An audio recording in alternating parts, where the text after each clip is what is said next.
안녕하세요. 복독방 기자들의 이데일리 오희나 기자입니다. 정부가 분양가 상한제 개편안을 발표했는데요. 이에 대한 관심이 뜨거운 상황입니다. 그래서 오늘은 김재경 투미부동산 컨설팅 소장님을 모시고 관련 내용에 대해서 들어보겠습니다. 소장님 안녕하세요. 네, 반갑습니다. 부동산 주치 김재경 소장입니다.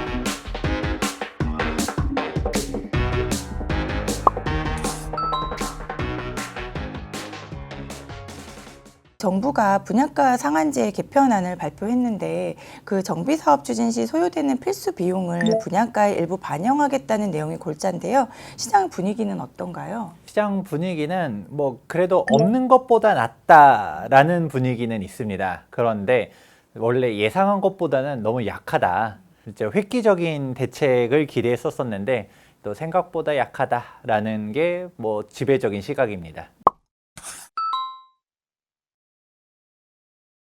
이번 정부안을 보고 이제 시장에서는 규제 완화보다는 주거 안정을 택했다는 이런 평가가 나오는데 그럼 소장님은 좀 어떠세요? 아까 기자님이 표현해 주신 내용이 정확하다라고 할 수도 있는데요. 이제 규제 완화보다는 주거 안정이다. 근데 여기서 말하는 주거 안정의 포인트를 어디에 두었느냐가 저는 좀 궁금하긴 해요. 이제 분양가 상한제 획기적으로 완화하게 되면 재개발 재건축 시장이 더 올라가지 않을까에 대한 부분을 방점으로 잡았다라고 하면 확실히 사실 기대 이하인 건 맞으니까 그렇게까지 재개발 재건축 시장이 기대감에 들끓고 이러지는 않는 거라고 하면 맞는 얘기라고도 할 수도 있고요. 그런데 이 주거 안정이라는 포인트를 사실 결국 현 정권 윤석열 대통령의 공약 중 하나였었던 재개발 재건축 규제 완화 및 그리고 이제 250만 호 공급을 위한, 즉 공급을 촉진시키기 위한 주거 안정이다라고 하면 너무 약했다라고 보고 있습니다.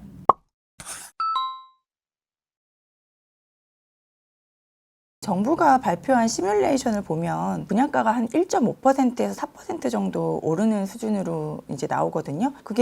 이게 어느 정도 수준이냐면 1.5%라면 현재 3.3제곱미터당 2,360만 원에서 2,395만 원으로 35만 원 정도 오르는 상황이에요. 그리고 이제 수분양자 입장에서는 전용 면적 84제곱미터 아파트를 분양할 경우 분양가가 기존 6억 5,672만 원에서 6억 7,200만 원으로 1,528만 원 오르는 셈인데요. 시장의 예상보다 높지 않은 수준인 것 같은데 좀 어떤가요?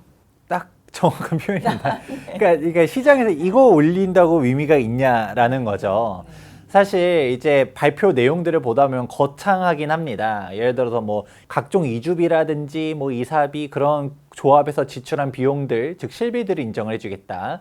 그러고서 이제 건자재 가격들이 워낙 높아지다 보니까 기본형 건축비 산정에 하려고 했었을 때 이런 반영 요건들을 좀 더 보완해가지고 이제 실비, 즉 건축비 자체들도 획기적으로 잘 대응을 해 나가겠다라고 얘기를 해주셨는데, 근데 문제는 이런 비용 자체가 과연 분양가에 녹아들 때 얼마나 녹아드느냐가 쟁점 사항이거든요. 근데 막상 따져보면 기자님이 설명해 주셨던 것처럼 결국 아파트 한 채당 분양가로 해봤자 1,000, 2,000 올라가는 거 아니냐 라고 해버리면 사실 조합원들 입장에서는 반발하는 거죠. 예를 들어 대표적으로 가장 먼저 분양가 상한제 반기를 들고서 일반 분양 안 하겠다라고 했었던 데가 광명 2구역 베르몬트 광명이었잖아요. 거기가 평당 2천만 원의 분양가가 떨어졌어요. 그러니까 이 분양가로는 못해라고 한 거였는데 여기서 이거 찔끔 올려준다 해서 과연 사업성이 없는 것보단 낫지만 획기적으로 개선이 되느냐라는 의문들이 있었었고요. 애초에 주변 인근 아파트, 즉 신축 아파트 시세들을 보면 훨씬 높음에도 불구하고 여전히 분양가가 너무 낮게 되어 있다라는 의견이 지배적인 거죠. 그럼 이제 이 부분에 있어서는 공급 확대 효과는 별로 없는 상황이네요. 그렇죠. 이제 공급 확대에 대한 효과를 저는 이렇게 보고 있어요. 이제 어느 정도 좀 더 나아지긴 한 거예요. 없던 것보단 나아요. 그리고 약간 조금 의문사항 중 하나가 결국은 이 분양가 상한제의 핵심은 택지비 감정을 어떻게 해주냐에 대한 사항인데 이 부분 조금 이따가 좀 디테일하게 설명해 드리도록 하고요. 문제는 일단 택지비 감정 관련해서 명확한 가이드라인이 안 나왔어요. 좀 더 투명하게 하겠다 이런 말들은 있긴 한데 그렇다 보니까 조합 입장에서는 실제로 전 정권처럼 택지비가 얼마가 나오고 그래야 이제 분양가가 예측이 어느 정도 되고 그런 사항들이 나오다 보니까 결국 이전보다는 나아진 것 같긴 해. 뭐 이것저것 해주겠대. 그런데 그래서 얼마가 나오는 데를 예측할 수가 없다라는 거죠. 이제 예측 불확실성이 높다라는 거는 조합들 입장에서는 사업성에 대한 판단을 하기가 쉽지 않다라는 것이고요.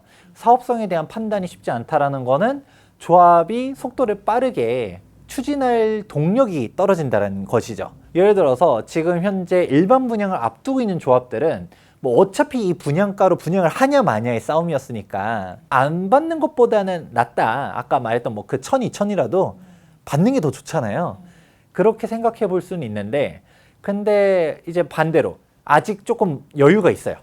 우리 조합은 뭐 이제 뭐 사업 시행인가를 준비하고 있어서 완공까지는 조금 여유가 있어. 그런데 과연 빠르게 속도를 진행해야 되는가? 라고 하면 뭐 빨리 가봤자 분양가 뭐 통제되어 있고 굳이 빨리 분양할 필요가 있을까? 그런 생각들을 할 수가 있다라는 거죠. 그러면 지금 현 정권 입장에서는 지금 뭐 많은 조합들이 반발을 했었잖아요. 아까 광명 2구역부터 시작해가지고 뭐 신만포 15차도 그렇고 이문이경 뉴타운도 그렇고 뭐 장인 뉴타운도 그렇고 뭐 그리고 신반포 4차 메이플자이도 그렇고 뭐 대부분 지금 현재 분양가 상한제 지역에 있는 재개발 재건축 지역들이 일반 분양이 다 연기되고 있어요. 원래 2021년도에 일반 분양하려고 했었다가 다들 뭐 기다리고 있는데, 근데 이런 조합들 같은 경우는 뭐 그래도 할 수는 있어요. 근데 과연 이제 더 앞당겨 오려고 했었을 때 이제 우리 조합들도 빠르게 사업 속도를 진행해가지고 일반 분양했었을 때 수익이 이렇게 나니까 조합원 여러분 분담 금액 예상액이 뭐 예를 들어서 기존에 한 4억 정도 추산했는데 분담금 2억만 내도 됩니다. 아니면 진짜 일반 분양 대박 터트려서 뭐 조합원당 1억만 분담금 내도 돼요. 이렇게 설명하면 조합원들이 찬성을 많이 하고 속도가 빨리빨리 진행되고 동의를 잘 거치기 때문에 금방금방 이견과 갈등 없이 재개발 재건축 조합들 사업 속도가 진전이 되겠죠. 그런데 이제 그런 거를 기대해야 되는데 문제는 그런 게 없다.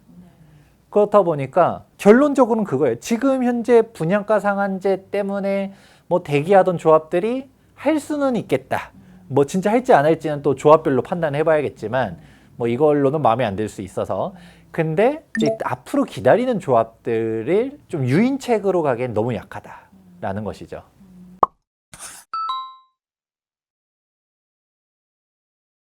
정부가 택지비 검증위원회를 신설하겠다고 밝혔는데 그 외부 전문가와 평가사의 의견이 반영되면 그동안 단독으로 검증하던 부동산원의 택지비 평가 잣대도 종전보다 완화될 것으로 전망되는데 좀 어떤가요? 이제 핵심적인 사항이 나왔습니다. 아까 뭐 이사비라든지 이주비라든지 이주 촉진비 뭐 이런 것들을 뭐 비용 인정해주겠다. 뭐 이거는 어떻게 따지면 뭐 아까 계속 얘기했던 것처럼 없는 것보다 낫다 느낌이지 그게 핵심은 아니에요. 왜냐면 이 분양가 상한제라는 게 핵심은 결국 택지비가 얼마가 나오냐가 전체 분양가의 가장 큰 비중을 차지하고 있거든요. 다른 것들 안 해주고 그 조합원들 입장에서 택지비만 제대로 선정받아도 충분하게 이제 사업성이 나오는 사항인데, 이 택지비에 대한 비판들 같은 경우는 너무 뭐 깜깜이다, 뭐 불투명하다라고 하니까 이제 투명성을 강화하겠다. 그리고 아까 얘기해 주셨던 것처럼 뭐 위원회를 만들어 가지고 거기 이제 그 위원회 안에 부동산 원이라든지 외부 전문가라든지 아니면 감정평가사가 포함돼 가지고 산정하겠다라고 했는데 사실 이게 눈 가리고 아웅이라고 보고 있어요. 뭐 공개하겠다라고 하면 보다 조금 투명하게 하려고 노력을 할 수는 있겠는데, 근데 이게 뭐 사실 감정평가라는 거가 너무 고무줄이에요. 이제 목적성을 어느 곳에 두고 있냐에 따라서 평가가 극과 극을 다르게 합니다. 그래서 실제로 뭐 소송 같은 거 걸려 있었을 때 우리 평가 금액 너무 낮다라고 했을 때 이제 그 평가 금액이 낮다라고 주장하는 사람 쪽 편에 있는 감정평가사는 어마어마하게 높게 평가를 하고 낮다라고 주장하는 쪽에서는 엄청 낮게 평가를 해버리고, 이게 감정평가라는 게 솔직히 뭔가 외부인들이 봤을 때는 어마어마하게 막 객관적이고 공정한 잣대에 의하여 하는 것 같지만 이 기준을 어디에 두냐에 따라서 이 평가 금액이라는 것도 천차만별이에요.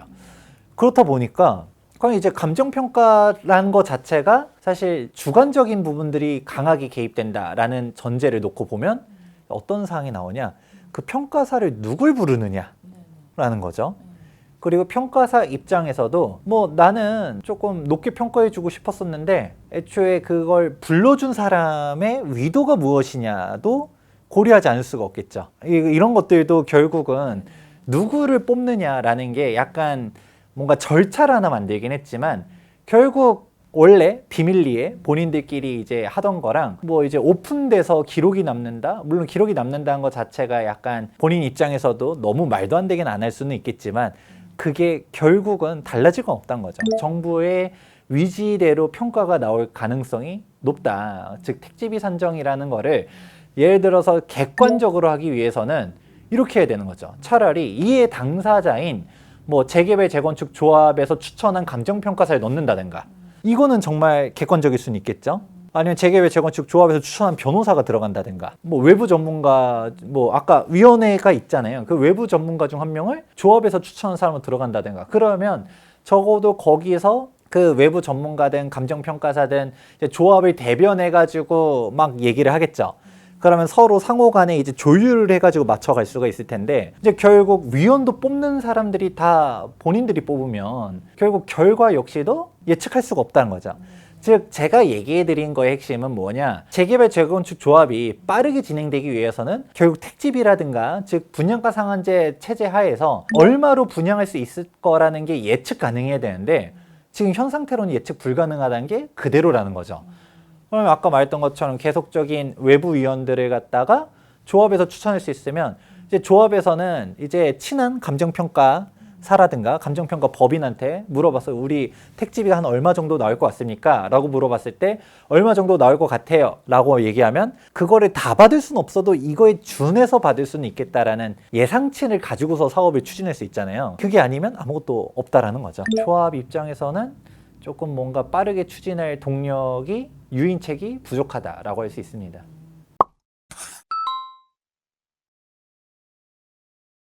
분양가 개선 그 상한제는 좀 어떤 식으로 좀 개편이 돼야 된다고 보시는 거예요? 뭐 가장 현실적인 거는 없애면 제일 좋겠지만 없애지 못한다라고 하면 택지비를 제대로 산정해야 돼요. 조합원들이 가장 화나는 포인트 중 하나도 내 땅인데 내 땅 평가를 그냥 남들이 와가지고 멋대로 뭐 그냥 헐값에 너네 땅은 이 가치야 라고 말하는 거죠. 왜 남의 땅을 갖다가 막 멋대로 평가해놓고 그렇게 간다라는 건데 이 부분 관련해서 사실 이제 공공택지가 원래 분양가 상한제의 시초거든요. 근데 공공택지는 그런 논란이 안 생겨요. 왜냐? LH가 토지 조성해가지고 그 가격에 분양을 했잖아요. 그러면 건설사나 시행사들이 그 땅을 분양을 받아가지고 거기에다가 건축비라든가 적정 이윤 넣어가지고 일반 분양을 하겠죠. 그러니까 분양가 상한제를 해도 공공택지에서는 이제 이윤을 이렇게 먹으려는 거 이렇게만 먹어라는 표현이기 때문에 맞아요. 근데 민간택지 같은 경우는 애초에 그 분양한 게 아니잖아요. 그 가격을 가치 산정을 어떻게 해야 되냐에 따른 부분인데 이미 뭐 예를 들어 강남 같은 경우는 평당 1억 시대인데 우리 너네 평당 4천이면 충분한 것 같아 5천이면 충분한 것 같아 라고 하면 5천에 땅 사서 주든가 그런 게 아니잖아요. 즉 이 평가 자체가 너무 불합리하다 라고 말하는 거기 있기 때문에 즉 이제 택지비 감정을 현실화해야 된다.